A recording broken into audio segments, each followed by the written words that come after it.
Salut tout le monde. Alors après 2 mois sans achat, ce mois-ci j'ai craqué. Donc on se retrouve évidemment pour le book haul du mois de mai. C'est devenu une habitude vraiment d'aller traîner sur les sites d'occasion maintenant, vous le savez. Et du coup ce mois-ci j'ai fait une commande chez Recyc Livre.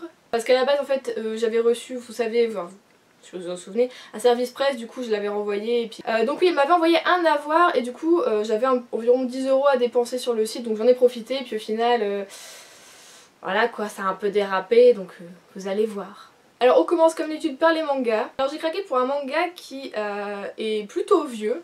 Ma soeur avait regardé le drama et avait adoré, et moi à ce moment-là par contre j'étais un peu trop jeune pour le regarder, mais j'ai envie de le regarder plus tard, donc je vais lire le manga avant. Ah ouais, vous connaissez maintenant, je veux lire les livres avant pour ensuite voir les films ou les séries, c'est comme ça. Et donc c'est Kimi wa Pet, mais le nom du drama c'est Kimi wa Petto, donc je sais pas pourquoi c'est pas les mêmes, enfin bon. Le tome 1, Au pied chéri, de Yayoi. C'est dur à dire, c'est dur à dire. Yayoi Ogawa, donc aux éditions Kurokawa. Je l'ai eu en occasion pour 3 €, donc moitié prix. Donc on va découvrir tout ça, on verra. Et ensuite dans un tout autre style, c'est Sawako, donc pareil c'est aussi un manga qui a débuté il y a pas mal de temps. De Karuo Shiina, aux éditions Kana cette fois-ci. Et donc là on est plus sur un shoujo.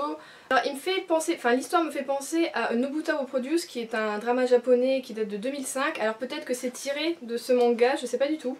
Mais l'histoire ça fait un peu ça, et d'abord si vous n'avez jamais vu ce drama, c'est à regarder, franchement il est génial.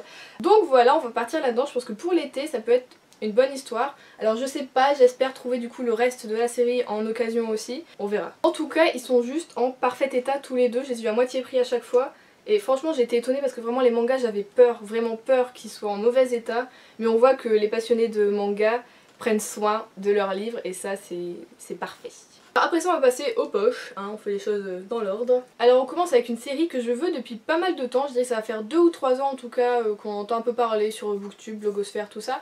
Mais il y a pas longtemps ils ont changé les couvertures qui n'ont juste rien à voir avec l'histoire. Voilà, c'est des mecs torse-poil, avec les abdos, tout ça, enfin vous voyez hein, tout ce que je... Bah. Et du coup ça n'a rien à voir avec l'histoire parce que c'est de la romance, c'est Lucky Arbor. Et voilà, j'ai trouvé, mon dieu, j'ai trouvé la couverture originale. Vous voyez, c'est tout mignon, tout romantique, et eux maintenant ils te foutent des mecs à poil. Donc c'est le tome 1 qui est irrésistible de Jill Shelvis. On est sur les éditions Milady, la collection Central Park. Et voilà, j'en entends beaucoup de bien parce que c'est vraiment une petite romance contemporaine légère. Il y a pas mal de tomes, je crois bien c'est une série à 8 tomes ou un truc dans le genre 6-8.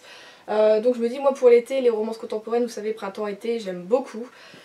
Donc voilà, je l'ai, j'ai la bonne version, je suis hyper contente, ça fait un moment que je cherche, je vous dis pas. Je crois qu'ils avaient aussi le tome 2 mais j'ai pas osé l'acheter parce que je me dis si j'aime pas le tome 1 ça sert trop à rien d'avoir le tome 2 donc on verra, voilà. Je laisse la chance faire son chemin. Ensuite dans un tout autre registre, j'ai acheté le tome 1 donc de 7 jours à River Falls, ici aux banques, aux éditions Le Livre de Poche. Alors je l'avais acheté qui est en bien meilleur état d'abord, hein. Pourtant j'ai acheté sur le même site ou pas? Ah non. J'avais acheté aussi celui-ci Retour à River Falls au mois de janvier ou février, sauf que c'est pas le premier...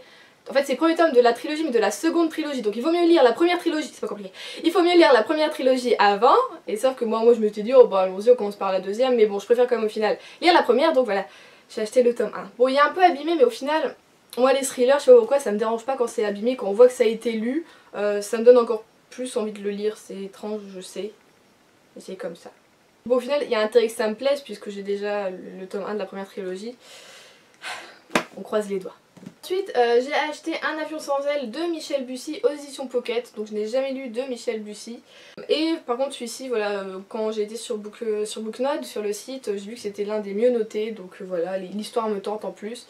Donc voilà, ce sera peut-être mon premier Michel Bussy, on verra, j'ai très hâte en tout cas. Ensuite là, tout autre registre, hein, totalement.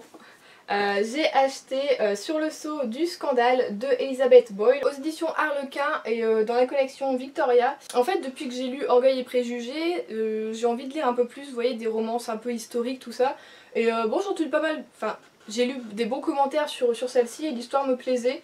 Donc je me suis dit pourquoi pas, on va tenter pour l'été, je pense que ça peut être vraiment pas mal. Et du coup j'ai acheté également Sans orgueil ni préjugés, en reste dans le thème, de Cassandra O'Donnell. Donc là c'est le tome 1, les sœurs Charbray. Hein, R suivi de B, c'est dur à dire. Charbray, voilà.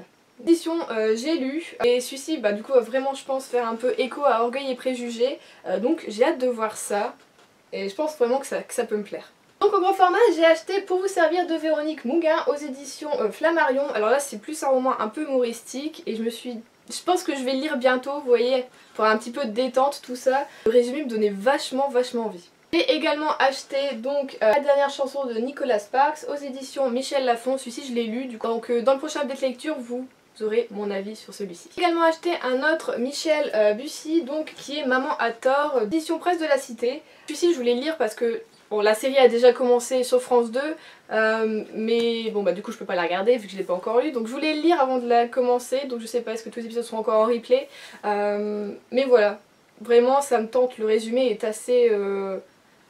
On se demande vraiment ce qui se passe dans ce bouquin, donc je pense que ça va être une lecture de ce que j'ai lu également des commentaires, assez addictive, on a vraiment envie de savoir ce qui va se passer, tout ça, donc voilà, ce sera... J'ai donc acheté ce mois-ci deux Michel... Hey Michel. Non mais Juliette quoi. J'ai donc acheté deux Michel Bussy, je découvre l'auteur, j'espère que j'ai pris les bons romans en tout cas, mais voilà, j'ai vraiment hâte. Donc c'est tout pour mes achats sur Recycle-Livre. J'ai également reçu de la part de l'auteur Alex Napo donc le tome 2 de Renaissante Ténèbres qui est donc le conseil des veilleurs. Donc là c'est de l'auto-édition, vous pouvez le trouver sur Amazon. J'ai beaucoup aimé le tome 1, je sais pas si vous vous souvenez, j'avais lu l'année dernière et donc voilà le tome 2 est sorti en papier et normalement le 3 sort également très bientôt, donc voilà, j'ai hâte de voir ce que va donner l'épopée, la suite de l'épopée de notre petite bande. Donc je pense que ouais, franchement ça va se lire assez rapidement, donc je vais lire vraiment très bientôt celui-ci. Ensuite sur Instagram j'avais fait un concours avec ma soeur, les éditions J'ai lu avaient fait un concours, il fallait juste citer deux genres qu'on aimait, donc moi j'avais cité le policier, le thriller, et ma soeur c'était littérature étrangère, mais je sais plus trop ce qu'elle a reçu et finalement on a gagné. La première fois de ma vie que je gagnais un concours, j'étais hyper contente, j'y croyais pas d'abord à la base. Enfin bon, donc je l'ai reçu, c'est Cette nuit-là de Linwood Barclay aux éditions. Bah j'ai lu forcément, par contre il est abîmé. Je sais que c'est un polar mais voilà quoi, il s'est pris une balle déjà, enfin, on reste dans le thème. Donc j'étais un peu déçue de voir qu'il était abîmé mais bon. C'est un cadeau, enfin voilà, c'est un concours donc voilà, je l'ai pas payé et par contre je connais pas du tout l'auteur, ce roman pas du tout. Donc on va voir ce que ça donne. Et pour finir, le dernier, j'ai fait une commande, là c'était chez Amazon, un bouquin que je ne trouvais plus nulle part, en fait il est plus édité, il n'y a que là où je l'ai trouvé, normalement on a des prix assez mirobolants sur ce bouquin et là j'ai trouvé à 18 €, c'est le tome 1 des 7 sœurs, donc de Lucinda Riley. J'ai déjà lu ce livre-ci l'année dernière, j'ai déjà le 2 et le 3 en ma possession, mais voilà je le trouvais nulle part en version papier, je l'avais lu en e-book, je le trouvais nulle part en version papier ou alors pas à des prix du tout raisonnables, normalement il est à 22 €, il est plutôt en bon état, c'était noté comme neuf, bon on n'a pas exactement la même vision du comme neuf, là c'est légèrement boursouflé, on a un petit coup à ce niveau aussi, mais pour le prix, enfin je suis quand même contente, je l'ai enfin en ma possession, je vais pouvoir le ranger dans ma bibliothèque, voilà. Et donc tout pour ce book haul, je me suis plutôt bien rattrapée sur les mois que je n'ai pas, où j'ai fait voilà zéro achat. Je suis contente en fait de m'être calmée pendant 2 mois et puis de, voilà là vraiment d'avoir acheté des romans que je veux vraiment lire. Donc voilà, je ne sais pas, est-ce que le mois prochain, au mois de juin, j'achèterai des choses ou pas. Non, oui, il y a des sorties qui me tentent, que j'ai pas encore acheté. D'abord j'ai pas encore acheté le tome 10 de Mercy Thompson. Mais c'est parce qu'en ce moment je sais pas pourquoi j'ai pas du tout envie d'aller en librairie. Et je fais pas d'achat neuf sur internet, je fais que de l'occasion. Voilà, donc vous aurez quand même un book haul normalement au mois de juin. Donc voilà, dites-moi ce que vous avez acheté ce mois-ci, pourquoi vous avez craqué, pour quelle sortie, peut-être quelle occasion, bien une vieille série que vous avez choisi de découvrir. Donc voilà, je vous fais en tout cas de très gros bisous, je vous souhaite une bonne lecture et je vous dis à la prochaine.